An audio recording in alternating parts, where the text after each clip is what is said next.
G'day guys, we've all seen that the Emperor's Children and the Creations of Bile have been making big splashes around the world, winning majors and GTs within the ITC circuit, and I'm here to add one more legion to the list of absolutely brutal Chaos Space Marine legions capable of going undefeated at a GT, ITC ranked event and absolutely crushing that first place position. So what I want to talk to you about today is my recent results from the Menza Masquerade GT here in Melbourne, where I took the Black Legion, went undefeated, and took down that first place overall. So what I'm going to do is I'm going to break this down into a 6-part video. In the first part, I'm going to break down my list. I'm going to talk about every unit, every warlord trait, every stratagem, and every decision that was made during that list writing process so that you can get a better understanding of what I ran at the event and how it worked. And then I'm going to do a separate video for each one of the rounds. So I'm going to talk about my opponent's list in detail. I'm going to talk about the decisions that were made, the secondaries that were selected, everything. So it's going to be a long mini series of sorts where there's going to be 6 different individual videos so that you can sort of digest it at your own pace. This is just going to be one of them. So if you happen to have not seen the other ones and you might have accidentally stumbled onto a part 2 or a part 3 of this series, make sure you go back to the start so that you can get a bit of an understanding of the list that I ran. And then the other videos will make a little bit more sense when you're looking at the games that we played and how it all sort of worked out on the tabletop. So with that being said, let's just jump straight into this video. Look for the Blood God.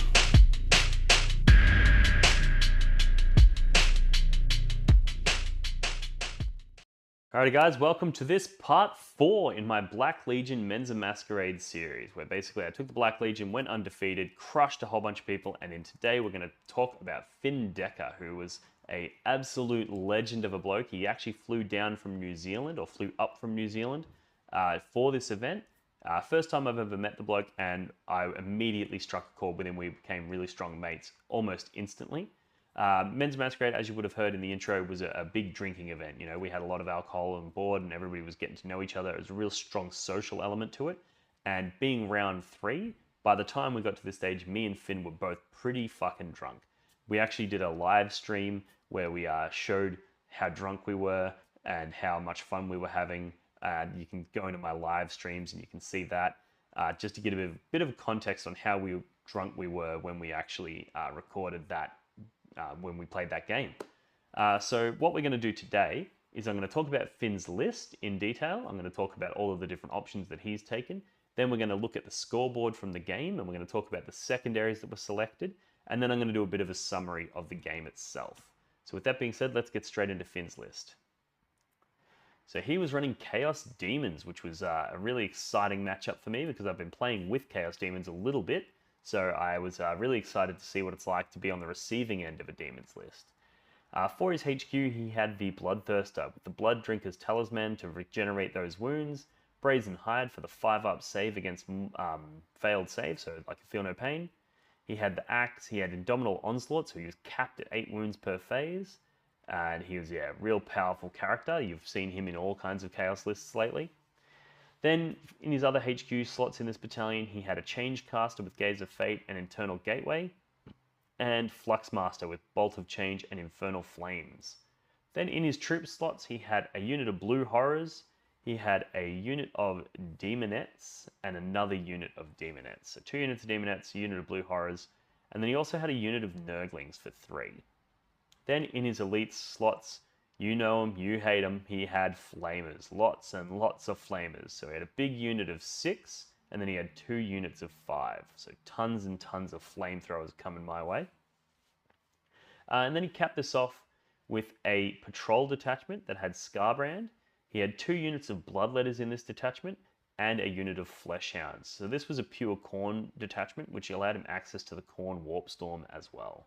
So this was a very, very powerful Chaos list. Scarbrand has an amazing ability to just delete those Terminators because he ignores psychic powers even when there's something that's cast on the enemy unit. So he could go into my Terminators and ignore their Delightful Agonies, ignore their Mutated Invigoration, go in for those big attacks that are going to be D3 plus 3 damage, and just every single one is going to kill a Terminator. Really scary. I was like, he's going to just absolutely destroy me. And similar can be said for that other Bloodthirster. He does massive amounts of damage. He's really, really strong. He's got high AP, so he's cutting straight through my Terminator armor. I was terrified of these 2 Bloodthirsters. And then on top of that, those Flamers of Tzeentch, they get through Illusory Supplication. They don't care, they auto-hit. So they take away one of my biggest defensive strengths. And then they also they get pluses to wound, they get reroll ones to wound, they do a massive amount of damage as well. So I was like, this is an iffy game at best. I'm really quite concerned about this. So what we're going to do is we're going to go through the scoreboard now. We're going to talk about the scores that were achieved in this game. And then I'm going to do a bit of a summary of basically how it went down. So as you can see, Finn got a 91-point loss, and I just edged him out with a 95-point win. So as you can see, we'll go through Finn's scores first. He got a 45 total primary between his sub-primary and his full primary. Now, a lot of these scores are going off memory to a degree. I know the score was 91 to 95 thanks to BCP, but I can't quite remember the secondaries and the primary score and how that all broke down. So I'm going off memory here. I know he definitely took Reality Rebels and got a 15 on that. Every Demons player does, and it's very hard to stop them from scoring that full 15. He also took Raise the Banners high, and we played Tear Down their icons. So he had plenty of opportunities to raise those banners, and it was quite difficult for me to get around to them just due to the sheer firepower of his list. And then he also took Psychic Interrogation, which he has multiple Psychers, so that was a really strong choice for him. And that ended up with him getting 91 total battle points, which is a very strong result. For me, I also scored the 45 total primary, so we were neck and neck in primary, so it was going to come down to who raised the best secondaries. I took Assassinate and managed to kill all of his characters, which was a really, really good start. I got that 13 points. I also got Raise the Banners high for 15. I spent almost the entire game with multiple banners up, which was a really, really powerful way to start the game and a powerful way to finish the game. And then I took a risky choice and I went in for the Warp Ritual. I knew he had the ability to 3-up deny on the Flesh Hounds. I knew he had the other Psychers with their abilities to deny. But I just knew that this game was going to come down to luck to a degree, and I knew that that was the best way for me to achieve those points. So yeah, basically the way this all worked is I basically just deployed everything on the line because I knew that he couldn't charge me turn 1 with anything outside of the Nurglings in his list, and Nurglings don't really want to be charging me anyway. So I was like, I can deploy really aggressively here because those Bloodthirsters can only move 12 and then charge 12. So even if you deploy hard on the line, they can't charge you because you have to be within 24. So I just deployed everything on the line, and then I think Finn was a little overconfident, and he basically threw his Flesh Hounds into the center of the table, and then flew his Bloodthirster, the one with the phase caps, into the center of the table as well, with Scarbrand in reserves. And as a result, I was like, okay, I'm pretty sure I can kill that Bloodthirster in a single turn. So I basically moved up the Decimators, shot the Bloodthirster, did some wounds. I did some psychic damage to the Bloodthirster, did some wounds, so I forego a few of my psychic powers in order to do wounds to the Bloodthirster. So my Sorcerer did smites, my Legionaries got out, they did smites as well, did wounds to that Bloodthirster, and then between shooting I did 8 wounds, and then in combat I did another 8 wounds. So I popped that Bloodthirster before it got to strike. I also killed the Flesh Hounds before they got to do anything, particularly exciting, before I started doing my Warp Rituals and those sorts of things. And as a result, I was in the center of the table, holding an objective, pushing him back, and, a really, really strong position. Then in his turn 2, he brought Scarbrand on and failed the charge. And I was like, oh, thank fuck, because he went for that, that 9-inch charge in the center of the table. And then as a result, I just turned all my guns and blasted him off the table as well. So now my Terminators were in a really strong position. They were going to be very hard to deal with. That being said, those Demons, they keep coming back. He kept resurrecting models using the Warp Storm, which is really fucking annoying because what I'd do is he'd have a unit strung out. So a couple of them are behind a ruin, a couple of them are in front. I'd shoot at it with one thing, kill the ones that were in front of the ruin. Now I can't shoot at it anymore, and he's no longer on an objective. So I'm like, yep, cool. He's got none. He's going to score a 0 primary. Then in his turn, he would spend 5 Warp Storm points, regenerate D3 models in all of these wounded units, and use those to place back onto the objective markers. And I think he did that in my morale phase. But either way, he would, string these guys out onto all these objectives, and then he's scoring massive primary. And I'm like, fuck. And he got me with that a couple of times. I'm like, this is a really, really cool trick. Unfortunately for him, though, after he lost the Bloodthirster and Scarbrand, he just lacked the ability to damage me in any meaningful way.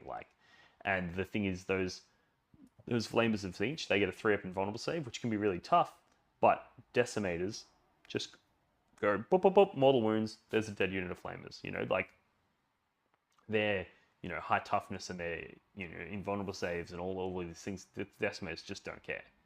And the Terminators going in with their rerolling hits and wounds, they were just going cool. And eventually I rolled over him and just took out everything, took out all of his characters because he had to start bringing those characters out to do psychic interrogation. So he'd start bringing those out. He was successfully casting that, but then I would kill the character in the next turn. And then he'd come out again, psychic interrogation, dead character. So I was able to do that a couple of times, which meant I was getting those assassinate points, and that Bloodthirster on the first turn, he's worth 4 points because he's the Warlord, so being able to just get those 4 points straight out of the gate, really, really strong. And the other thing that was really interesting was the blue horrors, the way that when you target them, they split down into brims. That's another really nifty way that you can control the primary. You can basically put those blue horrors near a couple of objectives. When your opponent shoots them, if they don't evaporate the unit, they then spawn all these brimstone horrors, which you can place onto the objectives. So Demons are a really, really tricky matchup. There's a lot of tricks they can do, but I think his list lacked the reliable turn 1 damage output that is required to keep your opponent honest. The fact that I knew that there's nothing he can do to me turn 1, I just deploy on the line and I'm pretty much safe. Even if I fail Illusory Supplication, even if I fail Delightful Agonies, he's not doing any meaningful damage to me in that first turn, which meant I was able to just chat up and I was able to just go, cool, I'm going to deploy right there. And then he made the critical mistake of overestimating the survivability of his Bloodthirster. I think he thought that I was probably going to do 8 wounds to it in shooting and 8 wounds to it in combat, and it was going to live. And then it was going to do its big sweep attacks, kill a bunch of stuff, regenerate a bunch of wounds, and then be free to go do more stuff. I thought he thought it was going to get an extra life cycle out of it. But because I have so many cyclers in the list, I was able to go, cool, instead of doing my Warp Ritual, instead of doing my Diabolical Strength, I'm going to throw a couple of smites into him. And then basically, if that didn't take those 4 wounds, I would have thrown a smite from the Master of Possessions as well, but I didn't need to because I was able to do the 4 wounds with the first 2. And I was like, cool, now he's down to only 16 wounds left, which means I can kill him in 2 phases, shooting, combat, done. So really, really strong combo there. That extra Psyker in the list in the term of the Legionaries, really, really powerful, really, really strong. And the Sorcerer being able to cast 2 powers is also really cool because I was able to go, cool, I'm actually going to put a smite into him and then I'm going to Warp Time Abaddon up so that Abaddon's in a position where he can do massive amounts of damage in subsequent turns. Can't charge after Warp Time, obviously, so I'm able to just use that to sling Abaddon around the corner and control that central objective. Really, really strong. So it was an absolute sick game. Finn, if you happen to be watching this, I had an absolutely amazing game with your mate. It was tons of fun. I don't think I've ever been that drunk whilst playing a game of Warhammer 40k in my life. So make sure if you want to get a laugh out of the antics, check out the live stream we did. It was an absolute ripper of a game. I regretted it that night. Just to give you some context, I live in a 2-story house. When I got home, I climbed up the stairs, hopped in the shower, fell asleep on the floor of the shower. So I walked in, said hi to the missus, said I'm going to have a shower, hopped in the shower. She's sitting on a couch. She's like, Dean's been in the shower for a long time. And then she waited a bit longer, a really long time. So she comes, knocks on the door. I don't answer. She opens the door into the bathroom and I'm on the floor of the shower snoring with ice cold water spraying on me. I was that wasted. I was so drunk. So that's the level of craziness that we got up to at the Menza Masquerade, which was an absolute ripper of an event. So anyway, with that being said, let me know what you guys think about Finn's list. Let me know if you guys think this is the meta direction for the Chaos Demons. If you guys think that this is a powerful list, if you guys think you could beat it, and what you guys think of the strategies that I employed in the way I combated the list and what you guys would have done in my situation. So yeah, thanks for tuning in. And I also just want to throw a quick shout out, a quick thank you to my Patreon supporters. I love you guys. You guys allow me to continue doing this, improving and upgrading every day, trying to get better. So thank you so much for that. If you'd like to join the Patreon, it's relatively cheap. I think it's $4 a month, which is like $1 a week, which you barely even notice. But if enough people do it, it's going to allow me to maybe reduce my workload in my full-time job so that I can spend more time producing these videos because they do take a lot amount of time. And also on that Patreon, we have an exclusive Discord where I do coaching advice, I do strategies, I do tactics, that sort of stuff, one-on-one tailored for you. as well as, we've got unique Patreon exclusive dice on there, which you can buy, and the only way to get your hands on those is to join the Patreon. I also sell shirts like this, as well as objective markers if you want to show your support for the channel in a different way. There's lots of ways that you can do it. So I really do appreciate all the support I get. This community is absolutely amazing. And with that being said, I'm going to leave it there, and I'll see you guys in the next one. Cheers. Look for the Blood God.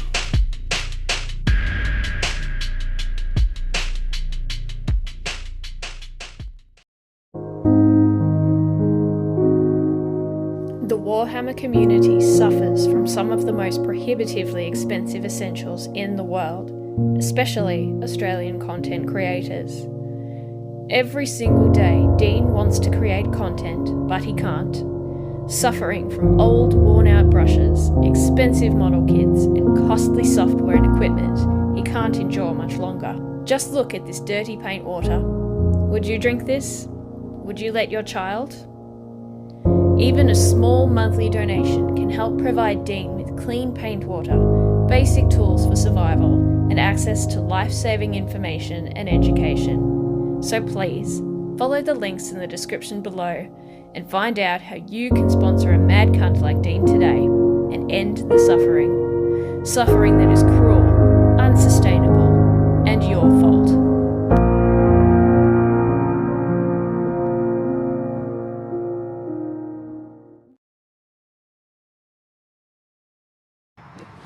Do your objective markers ever get lost behind terrain or other models and become difficult to see? Do they ever get bumped and accidentally moved during a game?